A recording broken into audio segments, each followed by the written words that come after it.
Eu acho que é super legal e simbólico até eu e o Léo estarmos aqui juntos, porque é sobre isso, né? É sobre como a área de produtos e a área de tecnologia tem que caminhar juntas, é importante, é fundamental essa parceria e cada um tem muita clareza do seu papel e sua responsabilidade em relação a trazer esse complemento dessa visão, né? É muito rico para nós também a gente poder disponibilizar no mercado a oportunidade de vários entrantes sem ter que se preocuparem exacerbadamente com questões regulatórias, né? A gente, eu acho que um dos papéis principais do BAS é justamente trazer essa democratização. Eu acho muito, muito legal a gente ter um Banco Central como protagonista. Eu acredito num Banco Central independente em toda a sua forma e protagonista. Mas não protagonista do ponto de vista de ser rígido, né? Mas no protagonista no sentido de provocar.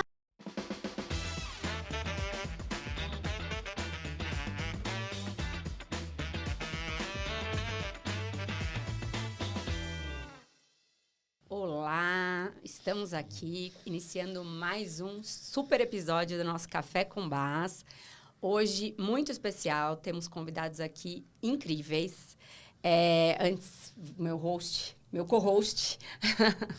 Sim, Vitor Dueck. Obrigado, pessoal, por terem acessado aqui nosso canal do Café com BAS. Estamos aqui nos estúdios do Let's Media com vocês e temos convidados realmente muito especiais. E eu, Mariska Tiveron, vou apresentar agora Gabi Sprink e Léo Santos, da DOC. Sejam super bem-vindos os dois. Obrigada. Um prazer estar aqui. Muito bom.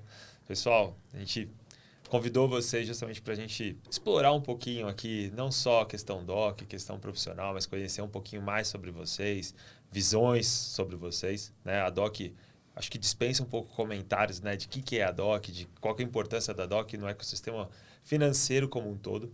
Mas, obviamente, fazer uma breve apresentação para o público, né? O que é a DOC?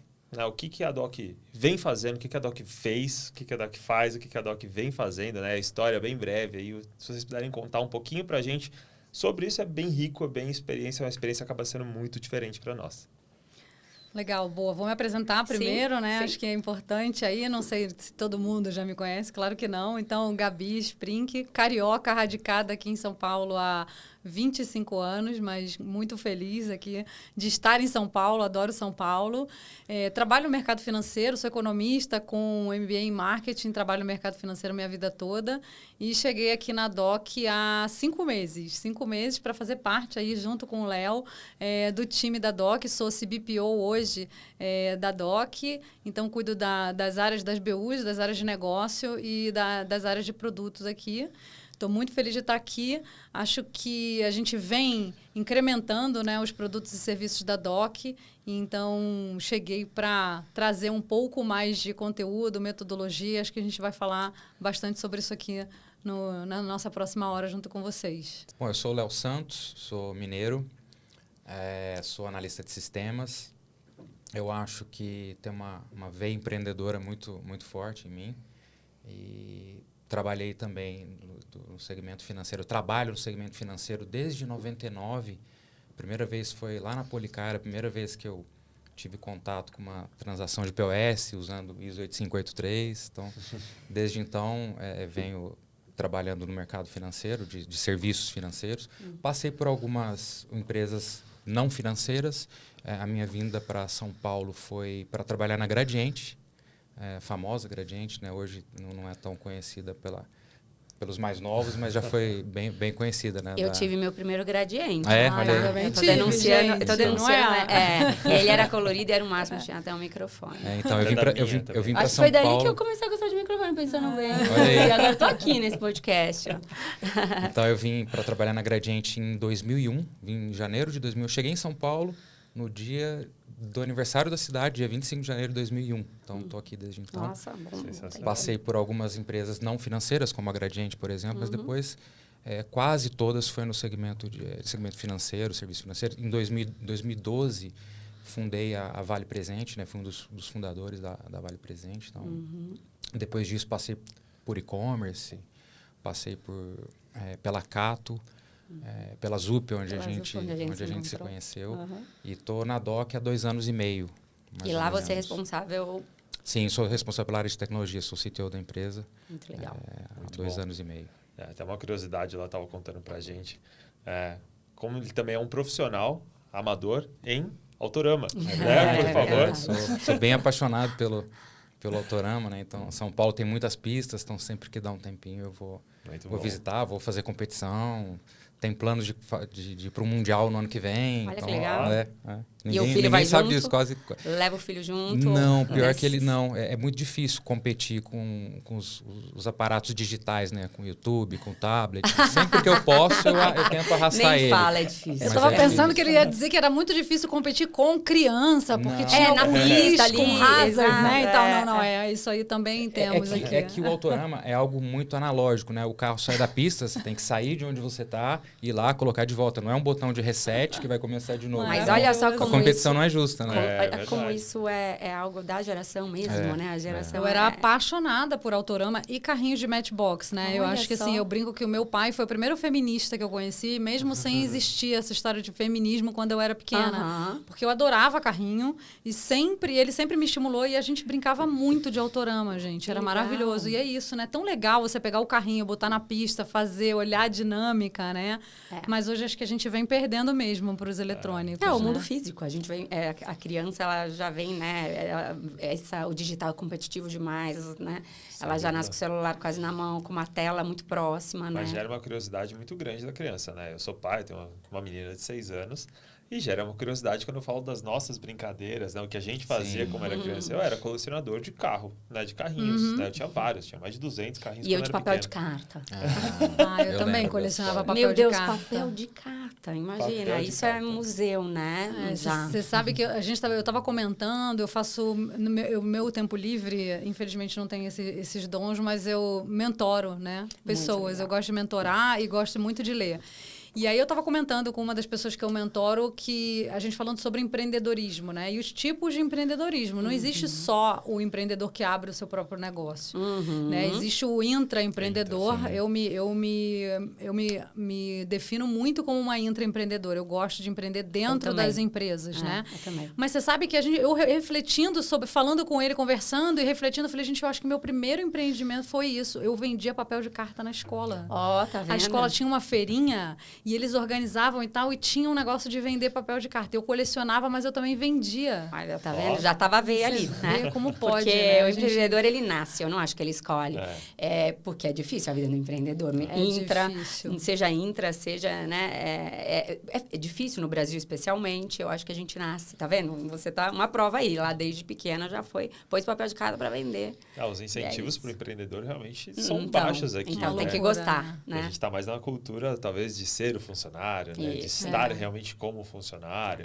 Né? Eu lembro que também, quando eu era pequeno, meu primeiro, vou dizer, emprego em si, mas tudo aquilo que eu tinha de coleção, inclusive todos os meus carrinhos e camisetas de futebol que eu tinha, todas elas eu vendia no Mercado Livre. Né? Eu não tinha mesada, né? Não tinha nada esse negócio de mesada. Então, o que eu fazia? Eu vendia as minhas coisas no Mercado Livre, né? E eu fazia disso o meu dinheirinho ali dentro, fazia o escambo, né? Vou trocar por uma coisa até mais valiosa, 2 por 1 ali dentro. Poxa, o Mercado Livre mudou realmente boa parte da minha vida. Mas uma super cabeça de empreendedor isso, né? Porque não é toda criança que pensa que já tem esse raciocínio. Eu acho que é bem explorando isso, né? Fazia site, né? Tinha aqueles HPG, né? Que você fazia homepage grátis, né? Eu fazia meu site no homepage grátis, blog da minha sala de aula e fazia as coisas. Poxa, deixa eu ver o que eu consigo anunciar dos meus amigos dentro do blog. Não, você é mais novo, não é, Gabi? HPG é bem novo. Deixa pra lá. Deixa pra lá, porque eu tô aqui pensando... Ele tá quase no meu filho, né? Eu tô aqui assim, meu pensando Deus assim, do me céu, respeita que a minha escola foi sem Google, sabe? Eu tô aqui É, pensando... que a gente viu internet discada, não é mesmo? Eu adorava aquele barulhinho. Como que é? Atlas. Mirador, Atlas. Gente, eu sou economista no Rio. Eu penso, eu fiz a minha tese, lá, hoje não era nem TCC, era monografia. Isso, que meu se também chamava. era. Minha monografia foi na biblioteca do BNDES. Olha que Tá chique. vendo só? Falando sobre gap de luz, né? Falando sobre apagão de energia no Brasil. Nem E lá Pode você ser lá melhor com os não livros, falar né? quando eu me formei. E os livros.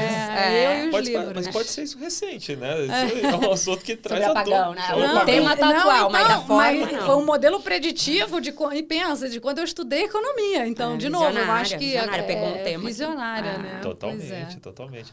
Sem entregar agora as idades. Né? Vamos- Acho que quando a gente começa a entregar tanta idade aqui dentro, aí, poxa, o público que tá ali fala, peraí, deixa eu entender o que eles estão fazendo. Será que eles estão falando Já mesmo? vai lá, né? Apagão elétrico, né? E não vai nem perguntar pro Google, vai perguntar pro chat GPT. Hoje o Google já tá um pouco ultrapassado, É isso né? mas o pessoal que tá nos ouvindo sabe, experiência a gente tem, hein? Experiência a gente tem. Falando do meu primeiro exato. gradiente, de Barça, de livros, a experiência, jornada é grande aqui. Mas acho que isso conecta muito, inclusive, com a jornada financeira, né? Com a Isso. transformação que teve, Exato. transformação bancária, financeira, da maneira que nós mexemos com o dinheiro, né? Uhum.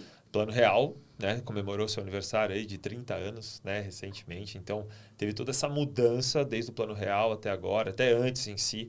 Né? Eu gosto de brincar, eu já falei até em outros episódios, que o primeiro modelo de Banking as a Service que eu conheci, que a gente conheceu, ainda veio lá, naquela época de Casas Bahia, né? Época de que a loteria, que você ia até uma loteria para pagar uma conta, pô, você estava fora do banco, né? Então era o banco Corban, como né? serviço. O correspondente bancário. O Corban. Então, o Corban ali Começa a dentro nascer ali. Né? começou lá atrás, uma loteria que você ia lá fazer um pagamento, ou quando a família Klein colocou ali dentro, né, aqueles boletinhos, né, aquele carnê para você pagar uma prestação um pouco mais cara, mas que diluía em diversos meses. Trouxe a grande inovação do Buy Now, Pay Later Buy Now, no Pay Brasil, Later, há né? tantos anos atrás, os Estados Unidos está descobrindo agora. Essa questão da loteria, por exemplo, é uma coisa bem interessante, né? Que em 2006, dentre várias iniciativas empreendendo, né? Eu dei uma de motoboy digital no segmento de loterias. A gente fazia captava as apostas na internet. Surgiu o Sorte Online, que existe até hoje. Essa empresa a gente vendeu. E o Sorte Online, a gente pegava as apostas digitalmente, encaminhava para uma casa lotérica, como éramos mandatários, né, dos apostadores, e a gente fazia esse meio de campo. Então, essa jornada de digitalização no Brasil, ela é um pouco mais dolorosa. Lá fora é tudo digital, as pessoas já conseguiam fazer mandando arquivos de lote, enfim, mas tem muito esse viés, né, desse processo de digitalização do que é puramente analógico, né, hoje. Com certeza. Ô, Léo, e pegando esse gancho, né, imagina, eu estava lá no Banco Real em 2004, quando a gente chipou a primeira base de cartão no Brasil, né? Antigamente não era chipada. A base de cartão no Brasil, lembra, né? Quem lembra dos nossos mata-pulgas, reco-reco, cada um chama. Mas e aí a gente começou a chipar essa base e a gente pouco falava sobre inclusão financeira, sobre bancarização. Imagina, a gente tinha ainda milhões e milhões, se até um pouco antes da pandemia, né? Que eu acho que a pandemia também trouxe um pouco de, né? Teve um antes da pandemia, depois da pandemia, por conta do auxílio emergencial e de tudo que a gente viveu, né? E eu acho que a gente está ficando cada vez mais digital e mais, né, acessível, mas até antes da pandemia existiam 40 milhões de desbancarizados no Brasil, sem contar com os subbancarizados, né, gente? Porque a gente diz que ele está lá, que o cliente está lá, mas ele não está lá muitas vezes verdadeiramente. ele só tem uma conta aberta, ele só tem uma conta, ele recebe, ele não sabe o que fazer, ele não sabe como movimentar aquela conta, né? Então, agora, quando a gente vai lá em 2004, que a gente começa a falar disso de verdade no Banco Real, né? Acho que o Fábio Barbosa, que é um líder que eu admiro até hoje, né?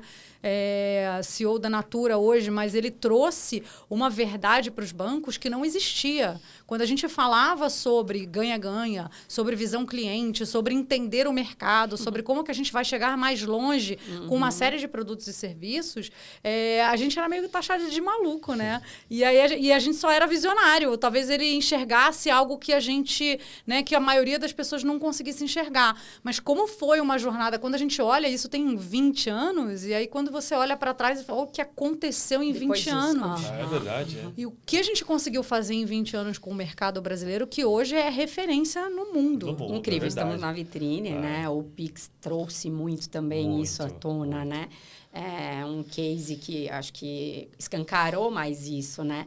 Mas eu tenho a mesma sensação que você tem, Gabi, assim, esse tempo, né, atuando no mercado, é muito motivador estar neste momento atual, né, ativas, trabalhando nesse mercado financeiro, porque a gente está vendo uma aceleração muito grande da transformação, né? O que antes demorava 10 anos, 15, a gente vê acontecendo em 2. A pandemia, na minha visão, é 10 anos em 2 ali. É o que demoraria uma década, e eu acho que ela acelerou realmente, não só a bancarização, mas como a gente se relaciona com dinheiro, o próprio Pix, né? Chega nesse momento da instantaneidade, segurança, né? A segurança. É um desafio, né? Inclusive, no ano passado, quando eu estava no Monday 2020 lá em Las Vegas, eu participei, né? Escutando, né? As plateias, na plateia, as palestras, né? Sobre movimentação financeira, sobre instant payments, todas elas falavam sobre o Pix. E eu senti falta de uma figura do Banco Central ali para conversar com o público para falar sobre isso. Né? E quando eu falava que eu era brasileiro, né? Em alguns locais que eu ia, eu falava que eu era brasileiro, o pessoal, poxa, me fala sobre o Pix. Então, assim, falta realmente, né? O público quer saber o que a gente está fazendo, né? Mas eu acho maravilhosa essa transição. A gente viveu essa transição, não é muito né? legal? Eu do acho analógico para o digital, do né? De reco-reco, sair, né? Exato, de sair daquilo lá, de É. falar, putz, o cliente ele tem que ir num banco, ele tem que abrir uma conta fisicamente. Extremamente burocrático. Ele tem que assinar um cheque. Ele tem que... A gente fazer digitalização de cheque, microfilmagem, pessoal. Para hoje, a gente está num pagamento instantâneo. Então, de novo, denunciando a idade, né? Eu fui uma das responsáveis pelo projeto da TED, né, no Banco Real. Imagina, do DOC e da TED. O DOC já morreu e TED agonizando. A gente nem lembra mais. Quer dizer, tem pessoas hoje que nasceram que não têm a menor ideia do que era um DOC, do que era uma TED. A gente está falando de uma época em que é um dos maiores bancos do país, Nubank, nunca teve uma agência física. E não terá. É muito disruptivo, muito, né? Quando a gente olha para isso. E com base nessa cultura que você está trazendo, que lá no Banco Real as pessoas achavam, né, meio ET, sendo que é com base na cultura de olhar para o cliente e ser obcecado por ele, né? Pela dor dele, é que se você tem um banco crescendo em números e volume e em tempo recorde, que é uma fintech como é o Nubank. Isso acelerou, inclusive, o processo de empreendedorismo no país, né? Enquanto a gente demorava cerca de um mês ou até mais para você abrir uma empresa, porque você abrindo uma empresa tinha que ter uma conta, né? E a conta demorava para você abrir. Então, se você demorava para abrir uma conta... Sem conta, como é que você Como é que você vai receber? Poxa, e como é que aquilo seria regulamentado? Você tem que demonstrar por A mais B que a sua empresa tinha que ser aberta com movimentações financeiras dentro de um banco e você acabava atrasando completamente. Então, não foi somente o impacto para a pessoa física ali dentro, né? Para PJ é demais. Hoje em dia você consegue abrir uma empresa online, né? Um MEI, você faz isso online. E depois você está contratando um meio de pagamento, inclusive, para poder processar seus pagamentos de maneira muito mais ágil no Tap to Pay. Hoje em dia está aqui, tudo online, né? E eu acho que isso que motivou o Antônio, né, lá atrás, antes de eu chegar, antes do Léo, eu acho que quando o Antônio começou a trazer, né, toda essa história, né, de Bank in a Box, imagina, em 2018, né, ele trouxe essa história do Bank as a Service, chamando de Bank in a Box, dentro da DOC, para criar isso, e eu acho que eu vou contar um pouquinho da parte de negócios, eu acho muito legal o Léo também trazer a parte de tecnologia, que tem um monte de história bacana para contar, de tudo que eles construíram. Foi com essa visão, foi com a visão de como que a gente pode ser uma empresa de infra para as empresas. Como é que a gente consegue levar infraestrutura e tecnologia, produtos e serviços para que outras empresas consigam chegar no cliente? Sendo elas instituições financeiras ou não, sendo elas banco ou não, para que a gente chegue em cada vez mais empresinhas ou cada vez mais pessoas. Então, eu acho que essa foi a visão genial do Antônio e de tudo que a gente criou na DOC e está criando na DOC em relação aos nossos negócios, às nossas unidades de negócios, é focada no cliente, é focada em olhar o problema do cliente e falar como é que a gente chega e resolve esse problema sem ele ter que criar um outro problema para ele, né? Então, é muito visionário e muito emblemático tudo que a gente tem construído desse ponto de vista de não só o Bank as a Service, mas tudo que a gente faz do Bank as a Service e o que a gente constrói ao redor do que é o Bank as a Service, né? Como é que a gente consegue complementar esse ecossistema do cliente. Muito legal. E a completude de serviços que a DOC tem também, eu acho que é uma das, não sei se é a única, mas uma das únicas no mundo com esse 360 graus, né, em serviços financeiros, passando por adquirência, quer dizer, dos dois lados, né, da maquininha, o lado do emissor, o lado da adquirência, passando por banking e processamento, então... Uma prateleira muito extensa, né? Isso é um ponto bem legal, né? A importância da DOC, né, nessa bancarização, nesse processo todo de transformação. né? E é legal a gente pegar a questão da transformação, né? A Doc não surgiu Doc, né? Ela surgiu já antes, né? Desse contexto do antes, né? O prévio.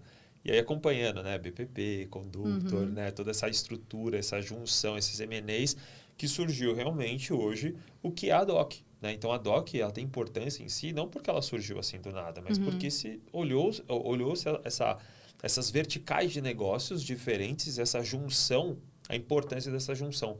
Né? Gabi, a gente estava falando até antes de começar, né? As 5 verticais de negócios da Doc. Né? Desse contexto, né? Não, poxa, como surgiu e hoje esses 5 verticais de negócio, como é que elas impactam hoje nos negócios, tanto para a Doc quanto o que está sendo levado para o mercado? Boa. Vou contar um pouquinho e vou deixar o Léo também trazer essa visão mais de construção, de tecnologia, né? Então, assim, quando o Antônio estava lá na Conductor, né, fazendo processamento de cartão, e ele já via essa necessidade de complementar o serviço. Ele notava que os clientes não era só processamento de cartão. Como é que a gente vai para essa história do banking? Como que a gente vai prover mais serviços para os nossos clientes e para os nossos parceiros, de uma forma geral, né? Então, como que a gente cresce o ecossistema. Então, da Conductor, né, que a gente começou lá no processamento de cartão e ampliou todo o nosso portfólio de crédito, a gente hoje partiu-se para o Bank as a Service, junto com, né, BPP, e aí o Léo daqui a pouco conta um pouco, né, dessa história de como que foi criar, né, todo o nosso Bank as a Service, mas hoje a gente tem, então, a gente continua, obviamente, com todo o nosso processamento de cartões e nossa vertical de crédito, que é muito importante, mas a gente tem toda uma vertical de Bank as a Service, né? Desde Pix, pagamento de conta, voucher, marketplace, tudo que o cliente precisa no Bank as a Service.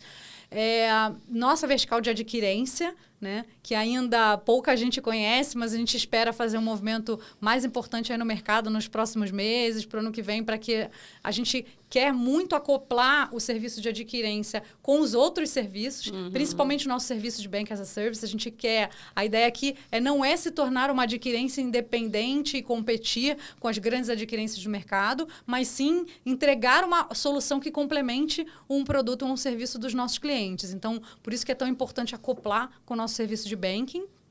E a nossa plataforma de risks também. A gente tem hoje uma plataforma muito importante de serviço de risk as a service, que a gente consegue dar, né, hoje conhecimento, know-how para clientes, principalmente clientes, né, que não são especialistas em risco de crédito e tudo, prover um machine learning e prover uma inteligência de risco para que aquele cliente possa se proteger. Hoje, a gente sabendo como são os negócios hoje no Brasil e na América Latina. E antes de passar para o Léo complementar, acho que é fundamental falar que a gente não está só no Brasil, né? A gente está em 11 países da América Latina. Nós somos uma empresa que acredita na América Latina e acredita que o nosso serviço tem que ser agnóstico. Claro que o nosso mercado principal é o Brasil, mas tudo que a gente constrói pensando em como que a gente vai prover ele globalmente. Principalmente sendo referência de Bank as a Service, sendo referência de Pix, como é que a gente vai levar isso para a América Latina? Como que a gente leva essa inteligência de pagamentos e essa inteligência de inclusão para mais empresas, não só no Brasil, mas também na América Latina? De um jeito plug and play, né? Que aí é o desafio, imagino ali, né, Léo? Técnico, fala inclusive. Aí, Léo. Eu acho que uma coisa super interessante e super valiosa que a gente tem é que, como o Vitor puxou, né, a gente não nasceu Doc, a gente era Conductor lá atrás. Então, a gente acumulou mais de 20 anos de know-how de processamento. Então, esse know-how a gente não perde ele. A gente está levando esse know-how para a plataforma nova, que é uma plataforma mais moderna, que já nasceu em nuvem. E é muito valioso isso para nós. Se a gente fosse construir uma plataforma em termos de conhecimento ali do zero, sabe? Fazer aquele discovery todo, certamente haveria bastante batidas de cabeça ali. Exato. Então, a gente já traz isso para a plataforma nova, que a quantidade de profissionais ali, sabe, world class que a gente tem para essa construção da plataforma nova é uma coisa assim de tirar o chapéu. A qualidade técnica de engenharia de software. E é uma coisa que eu, particularmente, tento sempre deixar em primeiro plano é a excelência técnica. É um software bem construído, de forma que os dados estão bem desenhados. A gente usa a arquitetura de microserviços, mas ela não é exagerada. Quando uma tendência chega, a gente o mercado tende também a exagerar o uso, a exacerbar o uso. Então, a gente tem serviços muito bem recortados, com domínios muito bem definidos, responsabilidades segregadas. Isso ajuda muito na construção das coisas novas, né? De todo o ecossistema que a gente tem. Então, essa plataforma nova que eu estou falando é o Doc One. Então, só para ilustrar, o Doc One ele é uma plataforma que já nasce global. Então, eu acho que um exemplo bem ilustrativo é que ela implementa Instant Payments. No Brasil, é Pix. No México, é o SPAY. Nos Estados Unidos é outra coisa. Isso é muito legal. Incrível. Então, a abstração está toda feita nessa plataforma que, assim, modéstia à parte, não só minha, mas em nome de todo o time, está super bem construído em termos de capacidade, de escalabilidade. Agilidade. Cloud native. Exatamente. A gente consegue fazer a implementação. Depois que a base que a gente construiu foi terminada, hoje a gente consegue ter rapidez de implementação que em outras empresas não se consegue. E é interessante, né, essa fala do Léo, no sentido de que o Brasil, nós temos, sim, pessoas muito competentes tecnicamente em tecnologia financeira. E isso se reflete nos produtos, né? E é interessante a gente pensar que, apesar da nossa vira-lata, né? A síndrome um pouco de vira-lata, o Brasil, mesmo antes do estímulo do regulador, que já vem acontecendo principalmente de 10 anos para cá, para que a competitividade realmente acontecesse no nosso mercado financeiro, né? E as fintechs realmente pudessem ter espaço, né? De iniciar uma operação, por exemplo, sem a licença prévia. Então, a DOC, empresas como a DOC, ela, além da genialidade de quem funda a empresa e de quem traz, né, essa ideia, teve o regulador dando apoio. Por isso que a equação foi muito a fórmula... foi de sucesso, né? Você tem um regulador apoiando a competitividade, como a Gabi trouxe, para chegar lá naqueles desassistidos, não só pessoas físicas, como os ambulantes, como o comércio, toda a margem, né? E aí o regulador querendo que isso aconteça, que essa competitividade aconteça, que essa democratização aconteça. Mas também a gente tem uma tecnologia aqui dentro muito, muito interessante, muito competitiva e muito avançada. Mesmo os grandes bancos lá atrás. Eu lembro que morei nos Estados Unidos, em Nova York, fui trabalhar no escritório lá no Greenberg. E em 2008, 2007.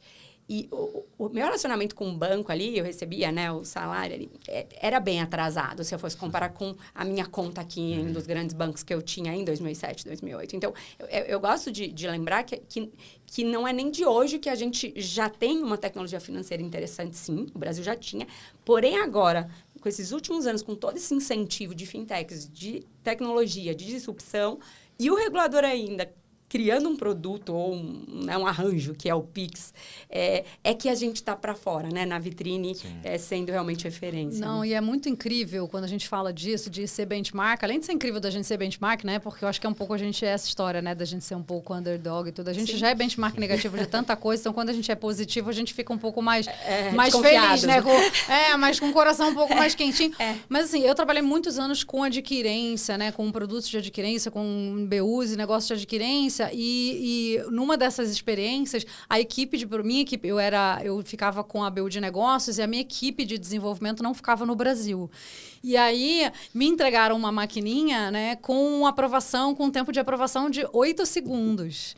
E eles achavam o máximo 8 segundos de aprovação. E eu falava, pessoal, é horrível 8 segundos de aprovação. São 3. Né? Eu falava assim, como assim 8 segundos de aprovação é horrível? Né? Esse é o nível que a gente tem dentro do Brasil, 3 segundos de aprovação, porque você vai na fila de um ambulante que está ali, né? No calçadão, ou num comércio popular, e você, 8 segundos para o cliente. Olha o nível de sofisticação que a gente tem dentro do mercado brasileiro, né? Seja nas transações de adquirência, seja nas transações de e-commerce. Acho que Léo também, na época de teste de e-commerce, de plataforma, você também, nas suas vidas pregressas, né? É uma coisa impressionante como a gente preza pela experiência, eu acho que até diferente um pouco dos outros lugares do mundo, né? E eu acho que por isso que a gente acabou criando o Pix não tem que ser alguma coisa imediata, porque como é que a gente vai resolver o problema do fim de semana? Eu lembro dessas discussões, né, antes do Pix chegar, de falar, nossa, mas a TED, tudo bem que a TED entra às 6h30 da manhã, mas sábado e domingo não entra, eu preciso pagar hoje. É isso mesmo, é isso mesmo. E a ideia de que o dinheiro é do portador e não do banco, né, gente? Então, se o dinheiro é nosso, eu deveria poder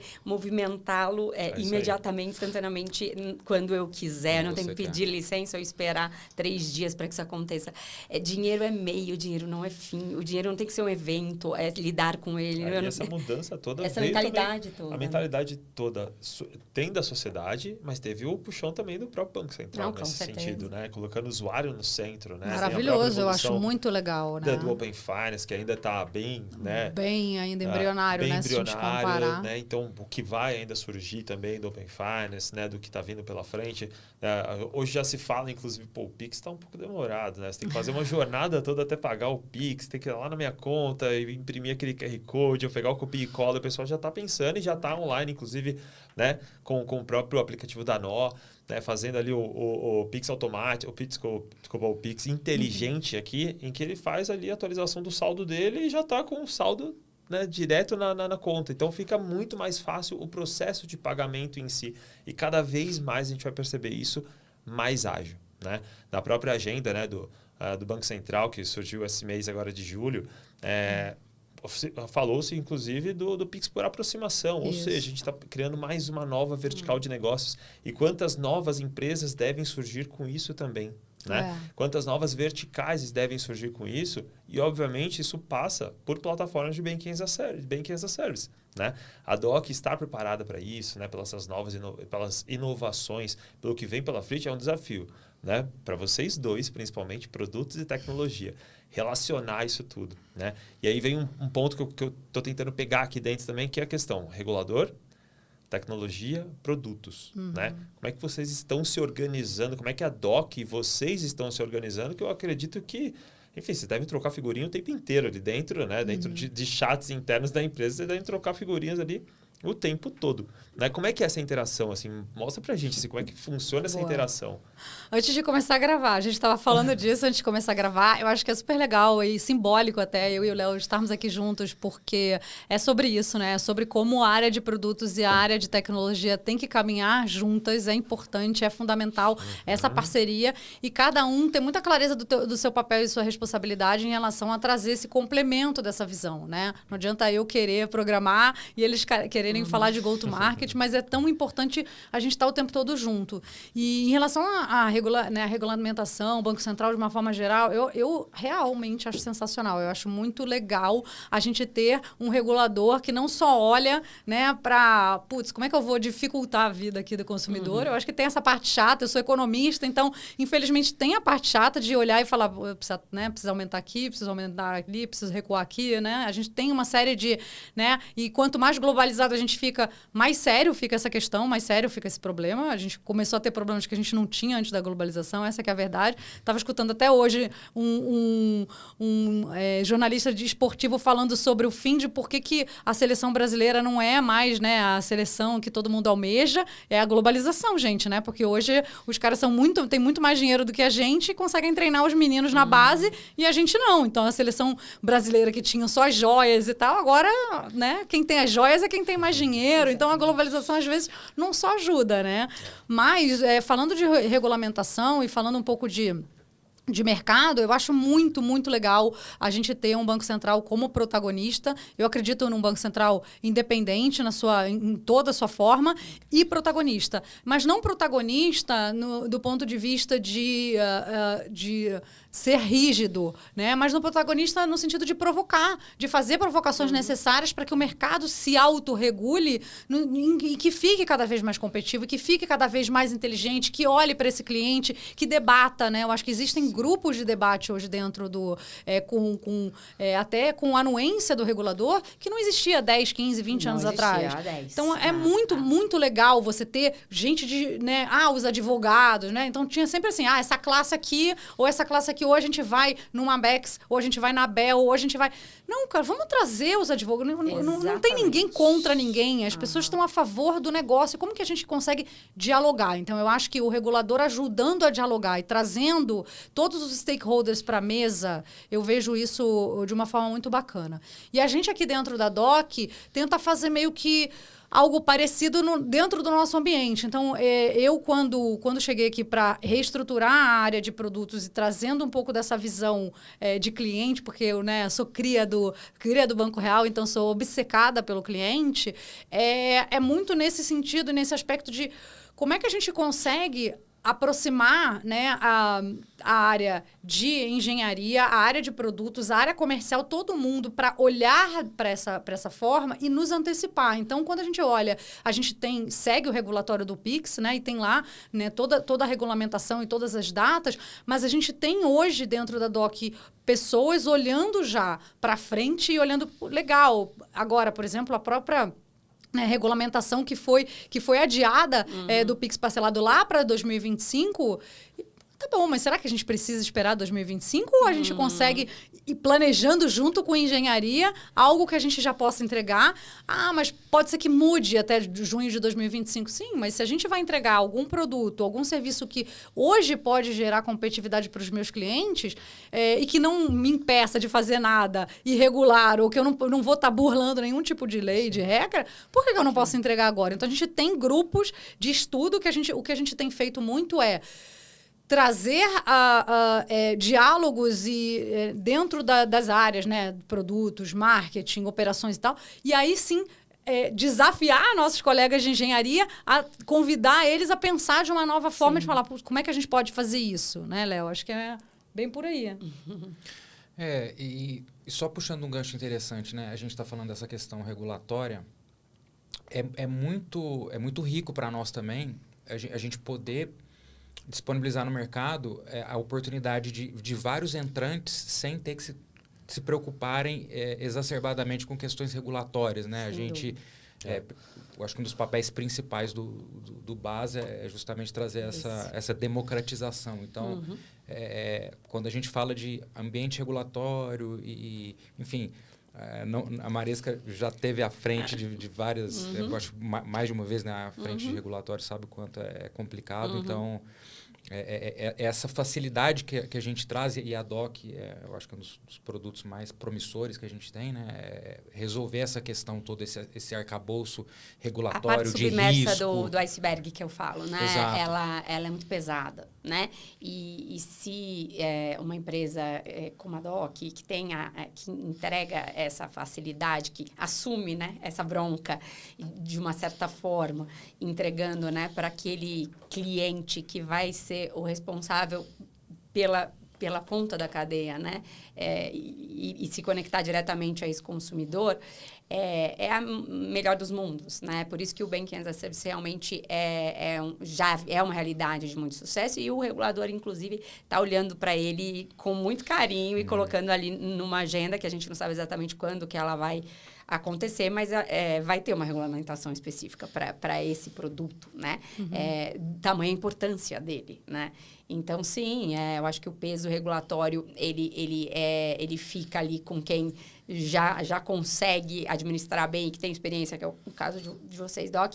Mas, ao mesmo tempo, existe, sim, uma necessidade de que aquele player da ponta tenha também um education, né? Ele receba um education, porque apesar dele tá com a leveza do relacionamento direto na frente, né, do cliente no front, ele precisa entender que ele está entregando produto financeiro, serviço financeiro. E responsabilidades, né, devem ser assumidas, e a gente ainda enfrenta um pouco de dificuldade, ou muita, nesse sentido. O que eu quero dizer é que a gente ainda tem uma resistência cultural, talvez, de querer igualar um produto que não é regulado com outro produto de tecnologia que é o financeiro, como se a gente menosprezasse a importância de conhecer bem o seu cliente, de entender que quando a gente fala que o produto é financeiro, a gente está falando de ser parte de um todo sistema financeiro e que, portanto, crimes financeiros podem acontecer, o que leva a consequências extremamente relevantes, não só para o mercado, mas para o país como um todo.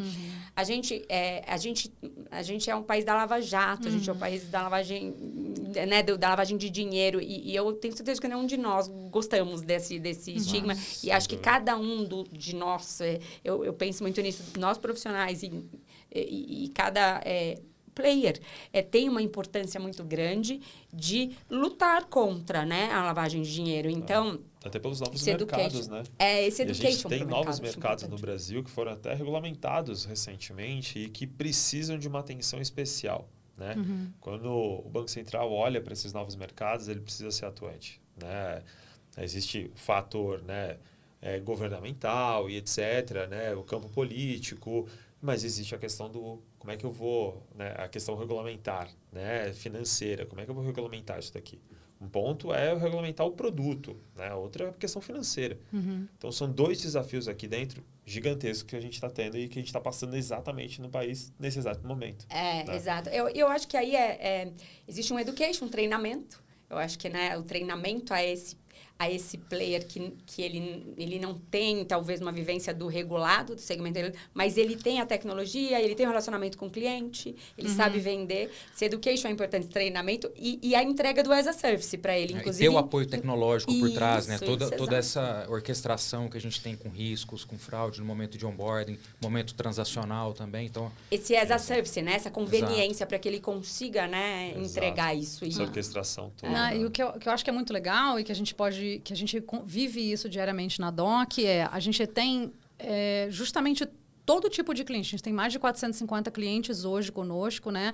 E a gente tem desde clientes financeiros, né? Bancos, mas que também tem o desafio, tá? Que por incrível que pareça, parece que não, mas a gente ainda tem um desafio enorme de educação financeira dentro do próprio mercado financeiro. Eu acho que você trouxe um ponto muito, muito relevante, que a gente não pode diminuir, né, e menosprezar o fato de que a gente ainda vive num país, né, com muita gente analfabeta funcional, basicamente, que não sabe o que é e qual é a consequência, né, de tomar um empréstimo, de abrir uma conta, ou de ter o seu nome, o seu CPF vinculado a um laranja. Então, tudo isso, a gente precisa ainda trabalhar muito, então, nesse mercado. E quando a gente traz o Embedded Finance, né, a gente ainda não achou um nome em português, né, tão bacana, então todo mundo continua falando... Finanças embarcadas não pegou, né? Então, a gente ainda continua usando o Embedded Finance, mas essa genialidade de que você ter empresas de varejo, como a gente tem a Natura com o EmanaPay, ou a gente tem a Bemol, né, que está lá no norte, imagina, com toda a nossa tecnologia, provendo serviços para pessoas que não tinham, também, que não né, tinham nem gigantesca, uma empresa de varejo gigantesca, mas que provê serviços para pessoas que nunca imaginavam ter conta, então chegar, né, enfim, em lugares que a gente não se imagina chegando, mas que também tem toda essa responsabilidade por trás do BaaS com essas empresas de varejo, né? Com a própria Nó, enfim, então, desde as nossas empresas menores até empresas gigantescas que estão lá impactando milhares de pessoas. Então, a gente fala a gente tem empresas com 500 mil caminhoneiros, a gente tem uma Natura com 800 mil consultoras. E, ao mesmo tempo, você tem o Zé da Silva Pay, que eu brinco, né? Exato. Ou seja, você tem o menor, né? Então, é um desafio grande, né? Todos eles você está solucionando um problema. Em todos os casos, ele tem um problema que ele precisa solucionar. E esse acho que é o ponto que mais me atrai, né, pelo produto, pelo serviço, pelo Embedded Finance ou pelo Banking as a Service. Você sempre está resolvendo um problema. Você sabe qual que é o teu público, né? Como era o mercado de adquirência para subadquirência. Né? Subadquirência também, vários subs nasceram para solucionar um problema que as adquirentes não podiam. Né? E quando a gente olhou para esse mercado do Banking as a Service, né, dos novos bancos digitais, inclusive, eles estão solucionando problemas que antes não eram visíveis, né, pelos próprios bancos de varejo. Né? Então, esse é um ponto muito legal e a importância, inclusive, das plataformas, né, de Banking as a Service como um todo, inclusive da DOC aqui, é justamente essa. Você trouxe aí o caso da Bemol. Poxa, a importância que ela tem no norte do país, isso é sensacional. E como trouxe, né, essa informação, esse acesso que antes não era disponível. Né? Então, Esse ponto é muito legal, tá, Gabi? Se puder até trazer outros exemplos. A gente estava falando de contar causa, né? Aqui no offline, vou contar o nosso... Tem um caso que é do G10, né? Do G10 Bank, eu acho que é eu acho que é um caso tão bacana de falar, tão emblemático, porque o Gilson, né? É sensacional, fundador do G10 Favelas, do G10 Bank. E quando ele e o Antônio decidiram fazer o G10 Bank para levar o Bank as a Service para as comunidades, para as 10 maiores favelas do Brasil, começando em Paraisópolis, com a inauguração da agência, olhando, né, a conta digital, temos um totem, fazemos todo um serviço e um trabalho ali dentro da comunidade de Paraisópolis com o Bank as a Service, a gente olhou e falou assim, legal, mas a gente não está conseguindo chegar nos negócios das pequenas empresas, das pequenas empreendedoras lá, dos pequenos empreendimentos lá. E a gente só vai chegar aqui com adquirência. Por isso que eu estava falando antes um pouco como é importante a gente olhar a dor do cliente e entender como é que a gente vai chegar lá e como é que a gente vai ajudar. Em Paraisópolis, são 14 mil comércios. 14 mil comércios dentro de Paraisópolis. Mais que algumas cidades, muito mais do que algumas cidades do Brasil, né? Movimenta milhões e milhões e milhões de reais. E a gente, né, até foi lá umas semanas atrás levar um grupo que queria conhecer, um grupo de empresários que queria conhecer, né? E o Gilson contando, obviamente, é muito mais legal do que eu contando, mas como, né, eles lá lutam pelo desafio de não serem marginalizados, das pessoas entenderem que o muro que existe, né, é o muro para fora, que as pessoas não querem que eles tenham acesso, né, a serviços e a produtos, mas a economia que gira ali dentro de Paraisópolis, ali dentro das grandes favelas e comunidades do país, é gigantesco, com um potencial gigantesco. Né? Então, como é que a gente chega nesses lugares e educa essas pessoas? Como é que a gente não só dá acesso? Porque o acesso estava lá no banco, a gente abriu a agência, a gente inaugurou a agência, mas a gente entendeu que a gente também precisava acolher. Né? Então, tem todo um projeto hoje também de educação financeira com as empreendedoras da favela e também um projeto da adquirência, que é a maquininha, que é como ela vai receber o dinheiro. Porque não adianta ela ter a conta se ela não tiver como receber aquele dinheiro. É isso mesmo. Né? E essa que é uma característica muito comum que a gente está vendo, né, dos novos projetos que querem dar certo, né? Quando ele coloca no projeto a questão da educação financeira, né? Tem um projeto que eu conheço, eu estou muito próximo desse projeto, que é do próprio Parabank, né? O Parabank, que é uma conta digital focada no público PCD. Ele entendeu a dor, ele está na dor, né? O Gelson e o Renato, que são os dois empreendedores dessa conta, eles sabem da dor, eles tiveram uma dor ali dentro, né? Poxa, eles sabendo qual que é a dor, isso foi marginalizado exatamente por conta dos bancos, né? E esse projeto, que está chegando realmente na questão de educação financeira, inclusão financeira para o público PCD, isso aqui é um braço muito interessante de se olhar, né? Poxa, como é que é essa questão financeira, né? Como é que ele está olhando para uma questão de crédito, a questão de empreendedorismo, né? Questão de adquirências. Poxa, tem um mundo a ser explorado aqui dentro e que não estava sendo abordado. Né? Esse é um ponto muito bacana. E eu acho que a hiperpersonalização aí do serviço. A gente está falando, né, de banco nichado. Eu acredito piamente nisso. Acho que os bancos, eles precisam ser nichados, assim como os outros segmentos de outros produtos são. Né? Não tem como você ter apenas 5 empresas, por exemplo, de varejo, para conseguir atender a todas as dores e as vontades de comércio no país. Então, por que vamos ter só 5 bancos para atender? Isso é impensável. Eu acho que essa que é a indignação do regulador, quando ele começou a agenda BC lá atrás e começou a trazer a descentralização, a competitividade.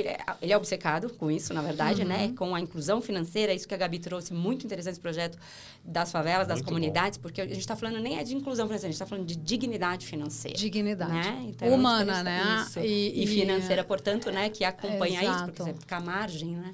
E a gente está falando tanto de problemas e se apaixone pelo problema, que eu não posso deixar de indicar que o livro Apaixone-se pelo Problema e Não pela Solução, Steve Wozniak, o sobrenome dele, é sobre isso. Apaixone-se pelo A problema. Gabi é uma apaixonada por livros. Eu sou uma apaixonada então, por livros. Fica a dica aí para quem está nos ouvindo. Por favor. Quantos No meu livros link- esse ano, Gabi? Vai pegando. Termina um e começa outro, já vou né? contar, porque você sabe que tem aposta. Lá no meu link, na minha equipe tem aposta de quantos livros eu vou ler por ano, em todos os lugares que eu passei. E lá no meu LinkedIn, semanalmente, eu também falo sobre livros. Você sabe que é o que engaja menos, né? Mas eu não me preocupo muito com isso, mas são os posts que engajam menos, são os posts Você que eu sabe faço. que eu tô lendo Pensamento Eficaz. Né? É um muito incrível legal também. Eu acho que, infelizmente, né, livros... e aí eu ainda gosto, gente, do livro físico. Eu grifo. Mas que legal. Então, esse livro Apaixone-se pelo problema e não pela solução. Né? É muito legal. E fala do Waze, fala de uma série de... Porque eu acho que é sobre isso, né? Eu acho que é mais ou menos um pouco de apaixone-se pelo cliente. Então, Sim. apaixone-se pelo problema do cliente. E eu acho que né? no Brasil, infelizmente, a gente tinha aí um histórico, principalmente do mercado financeiro, que é o nosso, enfim, que dá para falar porque é onde a gente está, que o apaixonamento era pelo produto. Eu via muito isso. Muito. Era uma obsessão absoluta pelo produto. É quase que tem a ver com o ego mesmo do profissional e das empresas, de olhar para dentro e ali também de quem cria e quem inova mais. Mas, gente, já perguntaram para os russos, sabe? O que vocês estão fazendo aí? Já perguntou se é isso que o cliente quer? E aí a gente poderia abrir aqui e fazer um outro podcast, falar também, daí a importância da diversidade nos times, porque se você quer entregar esse produto tecnicamente incrível para um Brasil, esse Brasil é um dos países mais diversos que existem. Se o seu cliente vai consumir, no seu time tem quais tipos de cliente, né? De representantes clientes, desses né? clientes. Só um? Então, acho que a gente tem um problema. Foi tão fundamental o papel de produtos, né? De entender essa... Exatamente. E ser apaixonado, como a Gabi está falando. Mas, sinceramente, eu acho que, historicamente, a gente tinha muito produto, era apaixonado pelo produto e não pelo cliente, principalmente no mercado financeiro. O que você não vê em outros mercados. Naturalmente, outros mercados, ele olha mais para o cliente de uma maneira muito orgânica, né? E não era o que acontecia aqui no Brasil com produto financeiro. E eu acho que no passado, pela falta de players de mercado, os consumidores eram obrigados a se adequarem ao que tinha disponível. Hoje, essa lógica está se invertendo. Né? Com certeza. Quem conseguir chegar melhor ali na ponta, de atender melhor o problema do cliente, são as empresas que vão se sobressair. E foi isso que aconteceu, né, há 10 anos com o próprio Nubank. Né? O Nubank entendeu essa chamada ali, viu-se, né, começou a olhar exatamente, a ter essa percepção como cliente. Será que eu preciso ter uma agência? Né? As pessoas estão no celular já, né? Como é que eu posso deixar mais ainda? Foi a experiência mesmo, né? E a experiência foi sensacional. De passar na catraca, assim, né?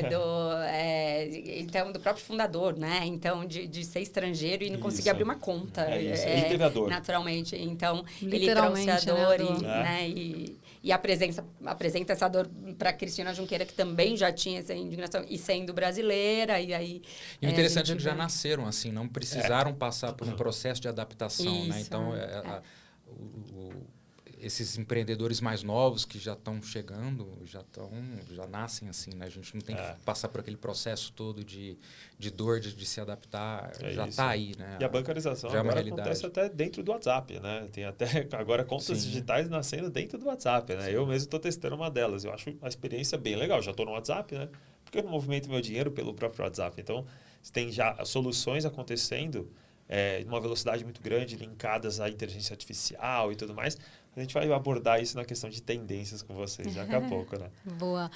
Eu acho que tem isso, é muito legal. Eu acho que tem um outro lado que a gente sempre precisa pensar, que a Mariska trouxe um pouquinho antes, que é o Brasil, né? Então, assim, é impressionante como a criatividade nossa tem que ser grande e a criatividade do fraudador é sempre 10 vezes maior do que a nossa. Exato.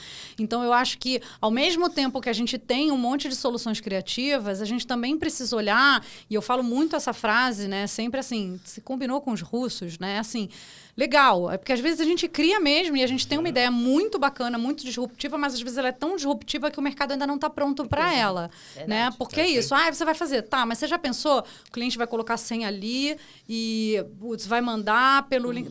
Isso é muito fácil de fraudar. Se é fácil de fraudar, será que o cliente vai se sentir confortável com essa solução? Porque, de novo, eu acho que tecnologia é sem limite, né, gente? Eu acho que, sei lá, tudo que eu pedir pro pessoal, eles vão dar conta de fazer de alguma forma ou de outra. De novo, porque Olha a resposta. Não, mas é isso, porque eu acho que tem muitas alternativas. É isso que eu quero dizer. Eu acho que o limite da tecnologia hoje, né, é praticamente infinito, porque você tem alternativas. O que eu acho que a gente precisa conectar, e eu acho que essa parceria que a gente tem criado muito lá na DOC legal, é uma alternativa viável do ponto de vista de custo, do ponto de vista de competitividade, do ponto de vista de usabilidade. Então, mas é isso. É uma alternativa viável para o cliente? Essa é a primeira pergunta que a gente tem que fazer. Esse produto que a gente vai lançar, ele vai existir para resolver o problema de alguém ou só porque a gente achou legal e vamos lançar ele? Esse exemplo me puxa muito a questão do Open Finance. Né? Ontem, conversando com meu pai, ele falou, o que é? Saiu uma estatística esses dias, eu não queria falar besteira, acho que você sabe melhor do que eu, Vitor, 74% das pessoas no Brasil não sabem o que é Open Finance, é isso? O termo Open Finance e ficou horrível pra gente, vai. É que a gente vamos fala lá. de Embedded Finance, é isso. É um termo técnico, o termo interno do nosso mercado. Né? O público, ele é diferente. E aí eu falei para ele, imagina que você compartilha todos os seus dados bancários de mais de uma conta que você tem, então você compartilha da conta do banco A para o banco B, e o banco B ele é proativo no sentido de te avisar, por exemplo, que você está usando o cheque especial no banco A, neste momento, e, portanto, pagando juros, sendo que você tem saldo naquele banco, porque você não faz a transferência. Isso é um exemplo. Ou até a taxa dele, do cheque especial, é mais interessante do que a do outro. É talvez muito menor, inclusive. Porque... Ou, outro exemplo seria a portabilidade do crédito. Eu vi que você tomou crédito com empréstimo no banco X e você está pagando uma parcela e uns juros expressivo. Aqui nós temos o mesmo produto de crédito, porém com condições melhores. Porque meu pai falou, agora meu pai é um engenheiro que constrói prédios há 50 anos. Não é? E uma pessoa inteligente. Então, você imagina alguém no interior... É isso que eu fico pensando. Aí ele falou, mas que eu entendi, por que você não... Ele falou que do você Goiás, não faz um curso disso, porque no norte. Para mim, tá claro que é Open Finance. O consumidor, ele não vai usar algo que ele não entende... Qual é a vantagem que ele ganha com isso? Ele não vai compartilhar dados bancários, meu Deus. O brasileiro é um povo desconfiado, em média. Exatamente. Entendeu? E é isso. E infelizmente... Ele tem que sair melhor do que ele entrou para fazer algo sentido. E isso torna a nossa missão muito maior. Porque nós somos responsáveis por mostrar isso de forma didática. E é isso que me motiva, gente, que eu acho que é muito importante o nosso papel, né? Nesse sentido, sim, né? De aculturamento disso, né? Há uns 2 anos começaram-se as campanhas de Open Finance, né? Compartilhe os seus dados aqui. Mas e aí, você compartilhou, o que aconteceu? Nada. É seguro compartilhar os dados? É seguro. Querendo não, é seguro. O problema é, o usuário, o que ele ganhou com isso? Ele não ganhou, então ficou-se aquele. Por que eu vou compartilhar meus dados? Né? E aí a questão do Open Finance, o nome é extremamente técnico, que a gente tem visto mudanças acontecendo nesses últimos meses. Né? Por exemplo, uma iniciação de pagamento. Quem conhece isso? Somos nós que estamos no mercado. Né? Somos especialistas nesse mercado. Agora, se eu te falasse para pagar com o seu app, isso não fica mais amplo? Então, a mudança simples, às vezes, da nomenclatura faz com que você use aquilo e você não sabe. Você não vai precisar sair do Mercado Livre para ir para o seu app do banco para pagar com Pix. Exato. É isso que o iniciador faz. Mas eu acho que o mais... E, de novo, né, voltando aqui na minha obsessão pelo cliente, eu acho que vamos comparar Pix com Open Finance. Quando a gente olha para o Pix, a gente estava resolvendo, o mercado estava resolvendo uma necessidade real daquele cliente. Então, quando ele faz um copy, mesmo que a experiência hoje não seja ótima, seja subótima, porque a gente já está lá na frente imaginando que é tudo, né? Daqui a pouco vai ser só na telepatia, mas um copy cola ou um QR Code, ou etc e tal, ele tinha uma necessidade. E aí ele foi lá, botou o e-mail dele, ele foi lá, botou o celular dele, ele botou o CPF dele, ele botou sem pensar se ele vai ser fraudado sem pensar em nada. Porque ele falou, cara, tá resolvendo uma dor tão grande minha, que é transferir imediatamente, é dividir a conta, é fazer etc e tal, que ele foi lá e fez, né? Muito rapidamente. E aí ele não quer saber como é que funciona isso, o que tá por trás pagamento disso. por aproximação, mesma coisa. Exato. Antes da pandemia, gente, o NFC no cartão já existe, né, Léo? Há anos e anos e anos. E a gente nunca conseguiu... A gente nunca conseguiu. Primeiro que, obviamente, era mais caro, né? A gente nunca conseguiu. Mas eu, né, que trabalhei também muitos anos com cartão de crédito, dentro do plástico, né, emissor, olhando o lado emissor, a gente já tinha há muitos anos a tecnologia dentro do plástico, né, embedada dentro do plástico. Depois, no lado adquirente, a gente construía máquinas para aceitar a aproximação já há muitos anos, mas ninguém usava, pessoal. Ah, mas usa 5%. Gente, 5% da população, 10% da população. Quando veio a pandemia e a história começou, putz, não quero encostar em nada, não quero... A necessidade do cliente. E aí você vê como o mercado é pólvora, quando a necessidade do cliente está conectada com aquele produto e com aquele serviço. Exato. É isso mesmo. E é incrível, né? E aí vem um crescimento tão absurdo, né? Hoje as pessoas, quando a gente fala assim, vai inserir, é porque o cartão tá com algum problema, não é? Tipo, se alguém fala assim... Não. Ainda tem, viu? Ainda tem bancos, não você tá quase. No débito ele só aceita inserindo. Ainda tem. Mas é impressionante como hoje, quando você olha, de novo, e a gente está falando de 4 anos atrás, gente. A pandemia não tem tantos anos assim, por mais que as pessoas tenham se esquecido completamente do que aconteceu, né? Não tem tantos anos assim. Então, é muito rápido quando a gente vê um produto aderente ou uma tecnologia aderente a uma necessidade do cliente. Eu acho que a questão de um ano, as pessoas se sentiam inseguras de saírem com o celular e não levar o cartão no bolso. Isso aí. Eu já hoje tenho... São raras as vezes que eu estou com cartão físico no bolso. Então a gente vai com o celular, com o relógio. É isso mesmo.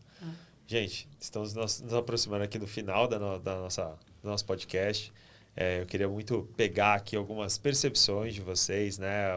Um ponto bem bacana que a gente traz aqui à tona no final dos nossos episódios são as tendências, né? São 3 hashtags, são 3 tendências que vocês encontram, né, no mercado, que vocês são estudiosos disso, né? A gente queria pegar um pouco mais que vocês compartilhassem conosco 3 tendências que vocês vislumbram no mercado de Banking as a Service, mercado financeiro, desse compartilhar. Depois, algumas palavras finais de cada um de vocês, por favor. Boa. Quer começar, Léo? Posso começar. Bom, tem algumas tendências que a gente vai chover no molhado, mas não tem como a gente fugir, não tem como fugir, né? Eu acho que IA é a primeira. Dentro da IA, eu acho que a gente está passando por um processo de amadurecimento. Primeiro, aquele boom, onde nós temos que usar IA, a gente já sabe que... Inteligência artificial, né?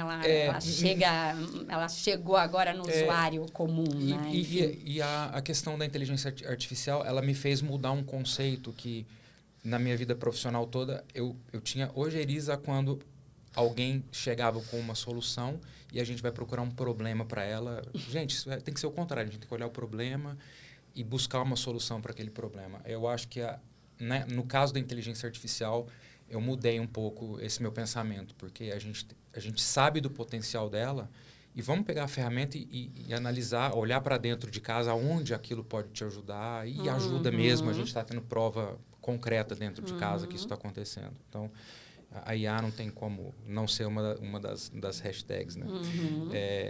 Chovendo um pouquinho no molhado também, criptoeconomia, não tem como não olhar para isso também. Tem um pouco de dúvidas da velocidade com que isso vai permear, né, as nossas vidas aqui, mas eu acredito bastante nisso também. A IA atropelou um pouco esse zoom todo.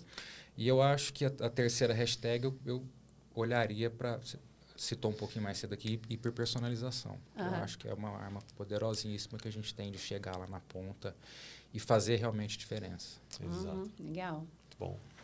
Bom, eu vou ser um pouco provocativa. Eu sou criadora de conteúdo do LinkedIn, então quem me segue já sabe que eu sou provocativa e aqui quem começar a me seguir vai...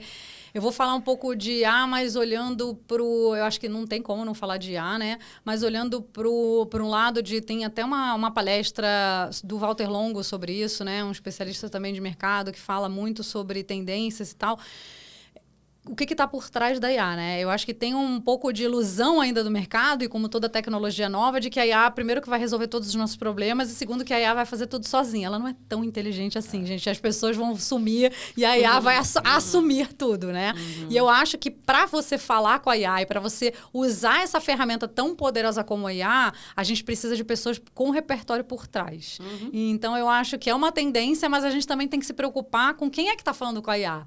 Como é que está seu repertório? Então, leiam livros, usem, aumentem o repertório de vocês. E, de novo, gente, pode ser livro de ficção, pode ser história em quadrinho. De novo, acho que a importância é aumentar o teu repertório. Quanto mais repertório a gente tem, quanto mais, né, palavras a gente sabe, mais a gente vai conseguir conversar com a IA. A gente tem falado muito sobre isso na Doc. O que a gente vai pedir para a IA?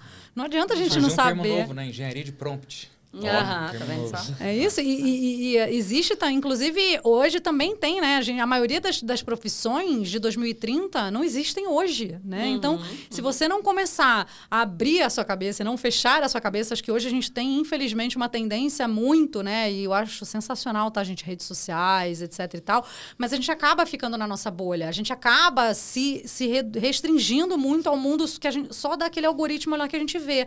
Então, a gente precisa achar, então, para mim, uma tendência não é só IA, é como é que a gente vai achar formas de abrir a nossa mente. Abrir a nossa mente para falar com a IA, para fazer produto. E aí eu acho que eu misturo a segunda com a terceira tendência, que é um pouco da história do cliente, né, no centro do modelo, como sempre, porque eu realmente sou muito obcecada pelo cliente. Então, como é que a gente vai olhar para a inclusão financeira de verdade? Né? Eu acho que tem uma frase famosa, né? A gente tem que chamar, né? Como é que a gente faz a inclusão, né? Você chama para a festa, né? Mas a inclusão financeira não é você chamar para a festa, é você tirar a pessoa para dançar. Então, enquanto você não convida a pessoa para dançar, você não está efetivamente incluindo ela financeiramente, né? Então, como é que a gente faz uma inclusão financeira de verdade? E a gente não consegue fazer BAS e inclusão financeira sem falar de crédito. Então, a gente tem falado muito isso dentro da Doc, né? A gente precisa conectar as pontas e entender como chegar no G10 Bank, como chegar nas pessoas com BAS e com crédito. A gente precisa trazer essas pessoas para o mundo. Não dá para deixar elas na marginalidade, tem que ter dignidade financeira. Então, como é que a gente vai fazer isso ao longo aí dos nossos próximos anos aqui na Doc, né, Léo? Estão cheios de hashtags deles. Adorei. Nossa, vai ótimo. ser aquela coleção de hashtags. Mas incrível, eu concordo plenamente. E crédito é o motor, não tem como. Ele é o motor, né, do sistema financeiro, ele é o motor da economia, ele que faz movimentar, ele que faz a gente se desenvolver, né? Muito legal. Muito obrigada mesmo, obrigado, de verdade. Foi incrível. Obrigado, eu ficaria aqui com você. Sem dúvida. Muito bom, nem viu o tempo passar. Foi muito bom. Espero que vocês tenham gostado, né? Espero que o público também tenha gostado. A gente adorou, né? Sendo bem sincero, depois quando tiver tudo pronto, eu quero ler isso de novo, eu quero ouvir isso, eu quero assistir de novo, porque realmente foi uma aula. Quero agradecer a vocês dois pelo convite. Foi ótimo. Que vocês estiveram aqui conosco. Obrigado ao público também. Então, palavras finais também, Maresca? Valeu, pessoal. Eu tenho certeza que vocês se divertiram com a gente, aprenderam muito com eles. Eu fiquei bem feliz com esse episódio. Continuem ligados que teremos mais e mais. Isso aí, aqui direto dos estúdios do Lights Media. Café com Base. E Café com Base. E não se esqueçam também dos demais episódios que nós temos aqui dentro do Lights Media, né? Entre eles Lights Open, SOS Woman, SOS Paciente, desculpa, Let's Woman, né? Entre outros, que estão vindo novos episódios por aí. E aquela frase que você gosta, como que é? Ativa o sininho. Ativa o sininho aqui, ó. Ele sempre quis falar isso, gente. É verdade, eu sempre quis falar isso. Valeu, pessoal. Valeu, pessoal. Obrigada. Obrigada, Léo. Obrigada, Gabi. Obrigada.